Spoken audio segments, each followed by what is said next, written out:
Good morning everyone. Welcome to our Biglaan North Loop Day 4. Maaga ang alis natin ngayon dito sa Poway dahil ang pupuntahan natin ngayon ay medyo may kalayuan ng konti. Target natin mapuntahan ngayon ang tinatawag nilang Blazing Mountain of the Gods ng Calanasan, Ilocos Norte through Apayao Road.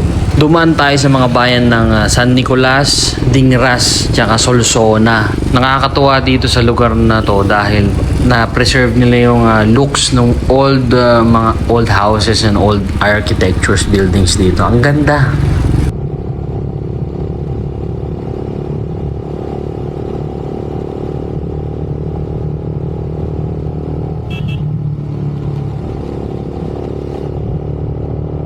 At pagdating namin dito sa Solsona, napagdesisyonan ng grupo na mag-breakfast muna. At huminto kami sa isang bakery.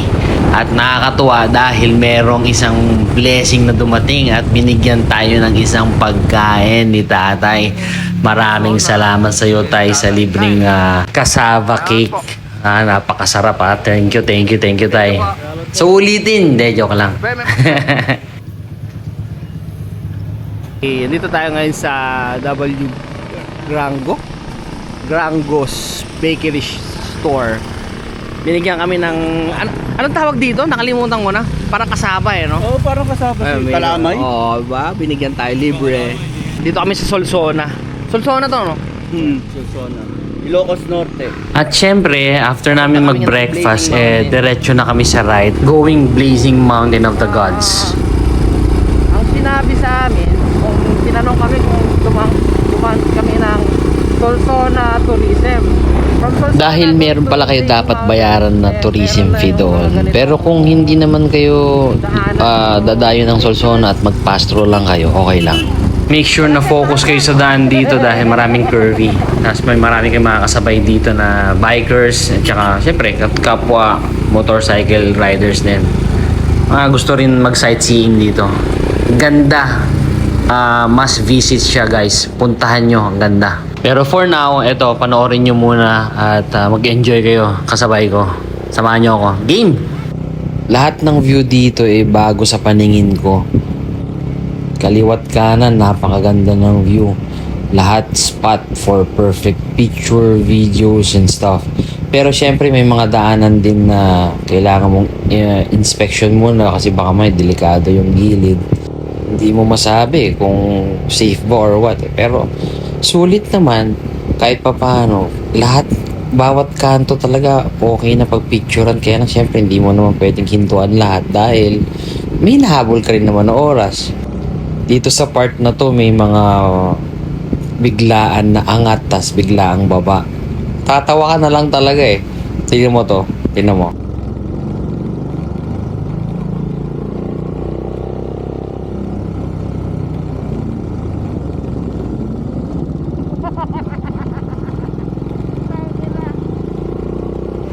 Biglang angat, tas biglang baba. Natatawa ka talaga kahit papaano. Putik na yan. Iisipin mo na lang yung safety mo. Mag-aalinlangan ka.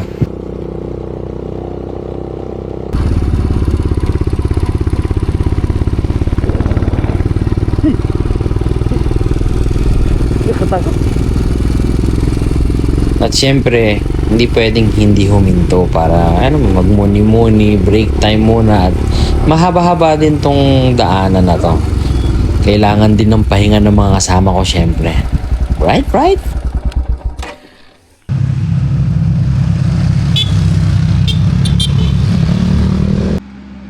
Ito yung mga sasakyan dito sa Bundok Delica. Grabe hindi niya yung mga sinaunang 4x4 ng Mitsubishi. At ganyan yung unang sasakyan namin. At pagkatapos magpahinga, syempre, street na naman tayo. Game na naman tayo sa ride. Nireposition ko yung camera 360 natin para naman may view yung dalawa. Masaya din naman pala. Kaya delikado to guys. Yung mga may 360 dyan, pag-isipan nyo mabuti kung gagawin nyo to. or make sure nyo na safe yung mounting nyo. Ako nag-alinlangan ako dito. Safe naman siya, pero nung tinanggal ko siya, nilagay ko sa harapan ulit. Maluwag siya, kaya ingat-ingat tayo guys.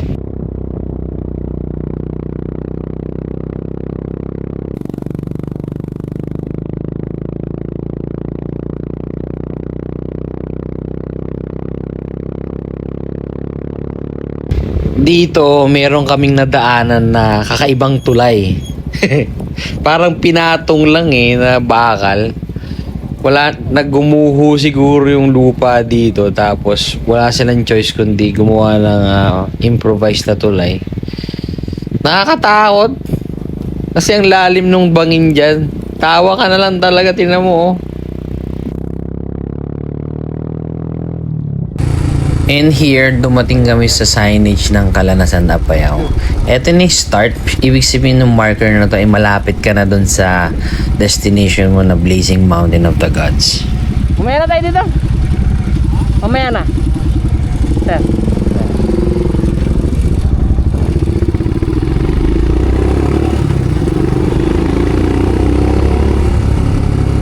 Apayao. Kaya ka na po yun, baby.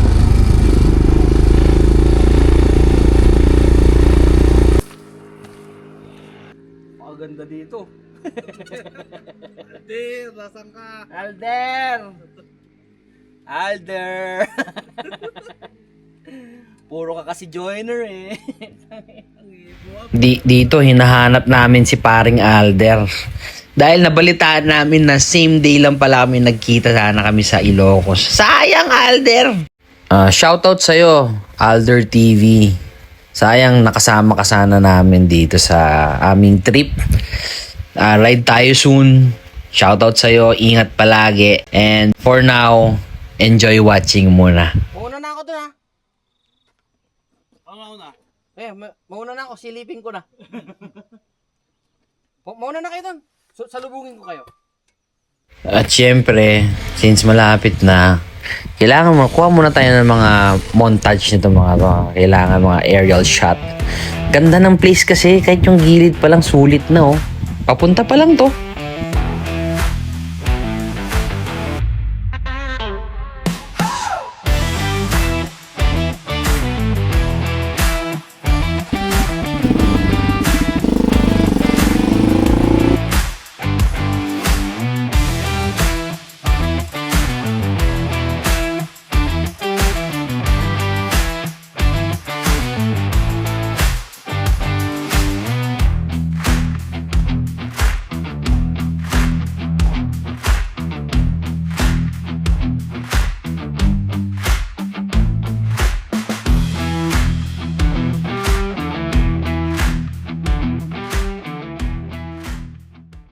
Siyempre, after kumuha ng mga aerial shot dito, tayo naman ang pupunta na doon sa destination. Malamang andun na sila.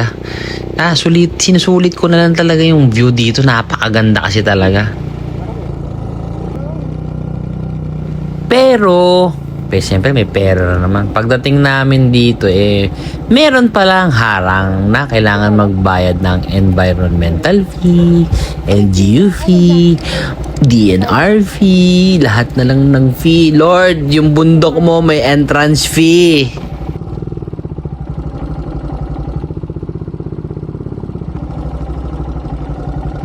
Pero yung mga fee na yan, may rason kung bakit meron yung mga yan. Ito ay para mapanatili yung kalinisan yung mga dadaanan nyo. Safe kayo. Ayan. Kaya may fee. Kaya huwag na kayo magreklamo guys. Magbayad na lang kayo. Sulit naman eh.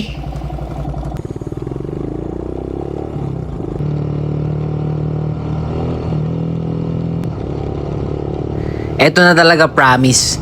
Last curve. Makikita mo na talaga. Promise. Ito na oh.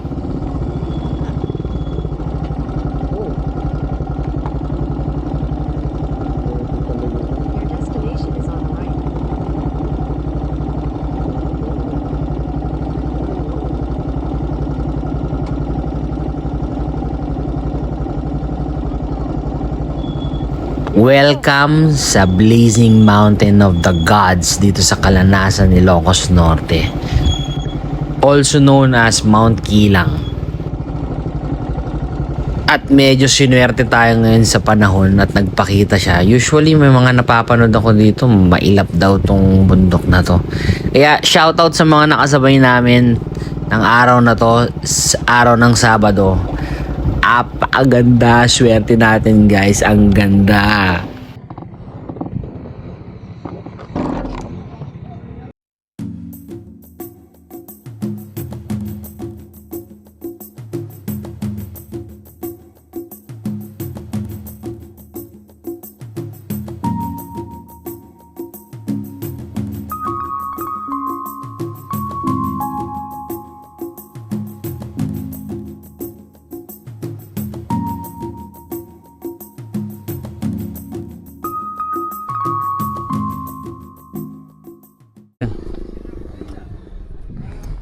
Okay. One last.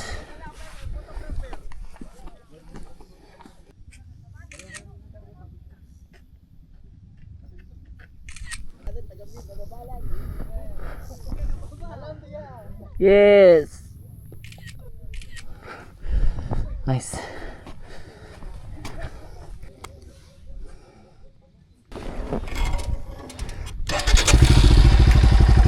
At dun nga nagtapos ang ating pagdayo dito sa Blazing Mountain of the Gods. Tayo ay pababa na ulit papuntang Solsona.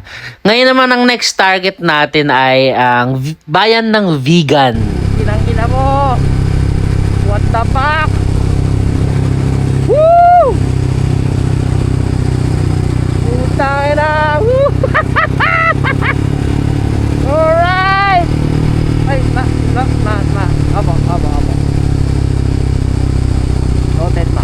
Ako lang ba? Pag may may nakakasulubong tayong paro-paro lagi kong naalala ang nanay ko. Kaya nagiging indicator ko siya pag nakakasalubong ako ng paro-paro ibig sabihin para sa akin pinapaalalahanan ako ng nanay ko.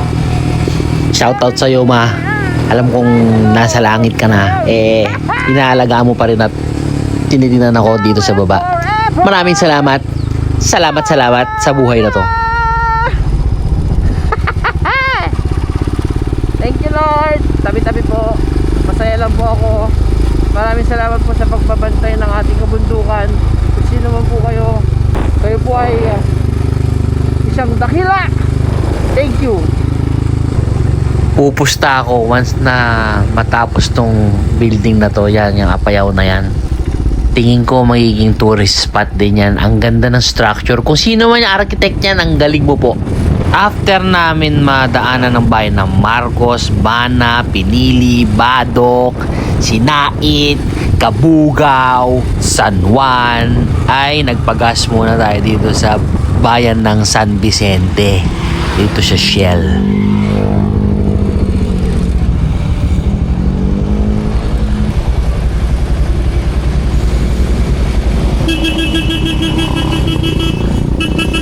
Hindi ako pinansin ng isang tropa. Bahala ka dyan, Job. See you na lang sa sa Bigan. Pagas muna kami dito. Pasensya na. Nauna hindi niya ako nakita.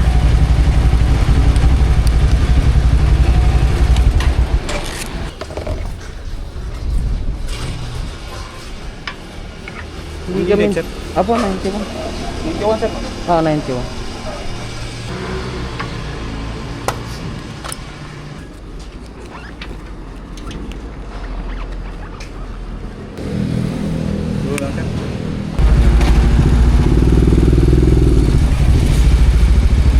Okay, after namin magpagas ni Juni, diretso na kami. Sunod na lang kami kay Joff ngayon.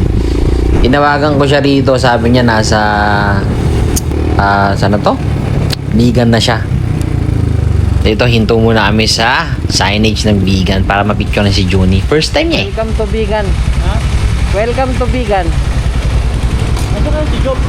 Nauna na, dyan sa looban. Picturean muna kita, par. Bye. Sapa. Smile.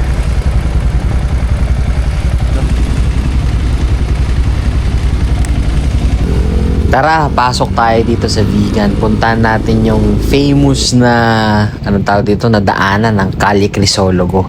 Dito namin napiling mag lunch muna, no? Dahil gutom na, ang init pa ng panahon. Kailangan namin ng aircon, guys.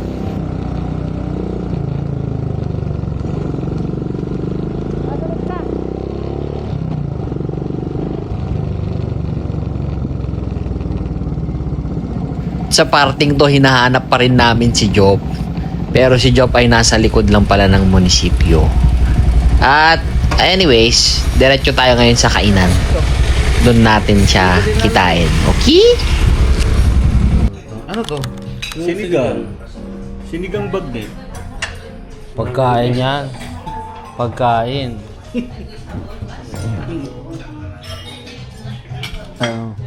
Kaya mo na yung mga napagod. No? North Loop. Malapit na matapos ang North Loop nito. Saka to. May mga na-achieve sila. Ako na-achieve ko lang yung Mount Kilang. After namin mag-lunch, syempre diretso na naman tayo sa ride. Ang next nito ay ang bayan ng Narvacan. May dadayuhin lang tayo ditong cute na bata. Sa vegan guys nga pala, hindi lang Calle Crisologo ang tourist spot dito. Marami pang iba. Search nyo lang. Marami pa, promise. Dahan! Kunan ko kayo. Ayan na. Diretso. Siyempre kailangan ng video dito sa famous One Ilocos signage dito. Yan, yan. Ang ganda. Sa Quirina lang yan. Napakaganda ng bridge na to. Old but gold. Ay, yung kabila pala yung old. Wala na. Wasak na pala. Bago na pala ito. Hehe. O, kita mo naman. Halatang nag-e-enjoy si brother Julie.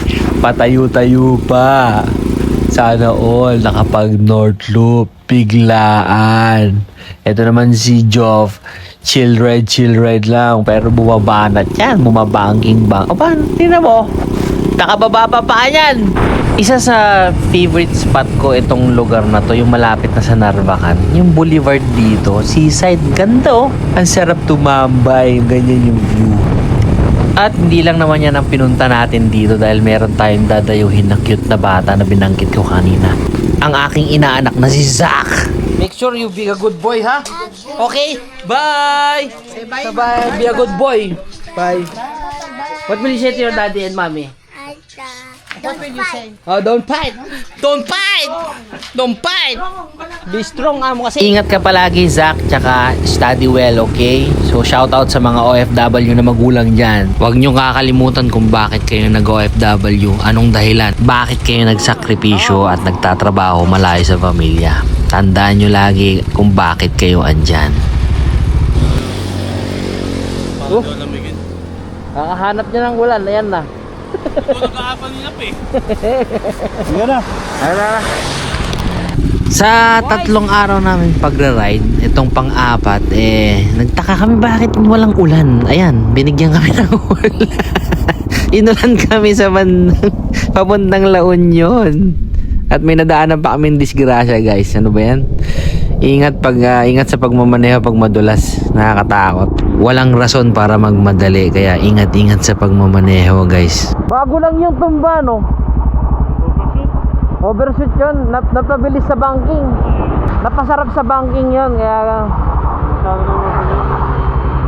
Since malapit na kami sa La Union, dito namin napiling tumambay para maghanap kung saan kami matutulog. Dito namin napili kay Ate Sinaida Martinez. Check nyo lang yung Google Map, makikita nyo yung contact details niya doon.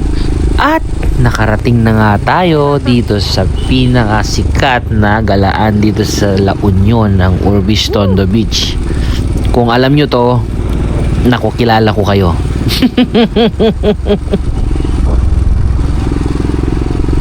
Hayop! Lord! Ano ko dito? Tukso! Yung 7-Eleven! Yung 7-Eleven! Yung 7-Eleven! Nabuhay ang 7-Eleven! Oh my God! Tukso! Lord!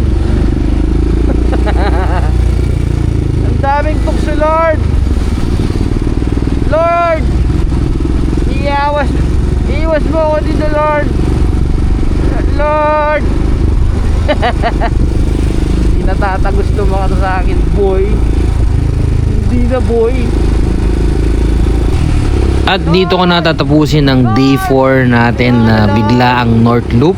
Maraming salamat sa panonood. Guys, always remember na mag-ingat tayo sa daan at focus lagi. Maraming salamat. See you sa last episode.